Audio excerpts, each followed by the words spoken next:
إذا قدم المسافر في رمضان وهو مفطر هل يلزمه الإمساك بقية ذلك اليوم. Le voyageur, il n'est pas obligé de faire le jeûne. Le voyageur, il fait partie des catégories qui ont une rukhsa, un udr. Donc, tant qu'il est en voyage, même si c'est pas un voyage difficile, même si c'est en avion, le fait qu'il est considéré comme voyageur, le jeûne, il n'est pas obligatoire. Jeûner, est-ce que c'est mieux ou pas, c'est une autre question. Lakin, à la base, c'est pas obligatoire pour lui. Enfin, si ce voyageur, il rentre chez lui, dans son pays de résidence, donc il n'est plus voyageur, مثلا au dhuhr, est-ce qu'il doit jeûner du dhuhr jusqu'au maghrib? أم لا. Cheikh Ibn Uthaymin, il a choisi, قال إذا كان المسافر مفطرا وقدم إلى بلد في صوم, et il arrive dans un pays et ils font صوم. قال بقي على إفطاره ولا يلزمه الإمساك لأنه لا فائدة منه. Enfin, dans ce cas, il n'a pas besoin de jeûner le reste de la journée. قال هذا إذا كان قد قدم إلى وطنه الأصلي. Donc il a précisé. Si tu rentres chez toi, à la base tu es concerné par le jeûne, lakin tu étais en voyage, tu n'as pas besoin de jeûner le reste de la journée. Parce qu'il n'y a pas de faïda. قال وهو مفطر في السفر فإنه لا يلزمه الإمساك في اليوم الذي قدم فيه. وأما إذا قدم إلى بلد قد سافر إليها يريد أن يمكث فيها مدة ويرجع إلى بلده فهذا لا يلزمه الإمساك لا اليوم ولا بعد اليوم لأنه مسافر. Donc il a cité l'autre cas. Donc pour revenir à la réponse de Cheikh Ibn Uthaymin, il n'y a aucune utilité. Pourquoi? Parce que le jeûne c'est une adoration qui commence du fajr jusqu'au maghrib. Donc le fait de jeûner à partir du dhuhr, c'est d'aucune utilité. Parce qu'il n'est pas concerné par ce jour. Le fait de jeûner du dhuhr au maghrib, il n'y a aucun délit, il n'y a aucune preuve. Parce que les preuves, elles concernent le jour entier, du début à la fin. فلهذا, on peut citer un cas inverse. On l'a déjà cité, al-mar'a al-ha'id, qui est touchée par le haïd juste avant le maghrib. Arrive, une femme, elle jeûne. Elle a commencé au fajr, comme tout le monde, et elle est touchée par son cycle 10 minutes avant le maghrib, 5 minutes avant le maghrib, 1 minute avant le maghrib. Son jeûne, il n'est pas valide.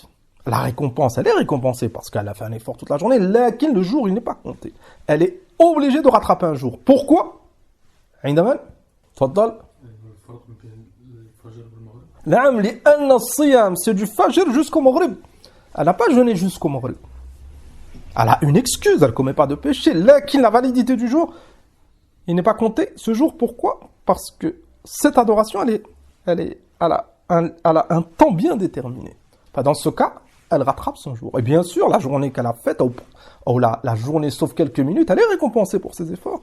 Lakin, le jour, elle doit le rattraper. Ah, là, c'est un autre exemple pour vous montrer cette règle. Le jeûne, ça commence au fajr, ça se termine au maghrib. أما قوله وأما إذا قدم إلى بلد قد سافر إليها يريد أن يمكث فيها مدة ويرجع إلى بلده فهذا لا يلزمه الإمساك لا اليوم ولا بعد اليوم.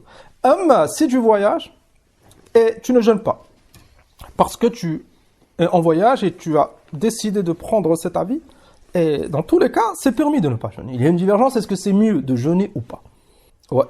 C'est permis. Il arrive dans un pays, il atterrit dans un pays, c'est pas son lieu de résidence, il est toujours en voyage. Matalan, on qaddar qu'il va rester 3 jours.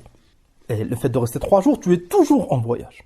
Dans ce cas, il peut ne pas jeûner le premier jour parce qu'il était dans l'avion. Thomas, quand il arrive dans son hôtel, le 2e, 3e jour, il a le droit de ne pas jeûner parce qu'il est voyageur. لكن في هذا الحال العلماء ينبهون حتى الناس لا يظنون بهذا المسلم ظنون سيئة. Tu n'es pas obligé de manger devant tout le monde. Et là, tu manges dans ton hôtel, tu manges chez toi. Il va dans la rue, certains vont penser que tu ne fais pas le jeûne. Hada, il va avoir un certain comportement. Hada, il va être maladroit dans le conseil. Enfin, pour pas ouvrir ses portes, ne mange pas devant tout le monde. Il y en a kathir min al-muslimin, ils sont ignorants, ils vont pas comprendre.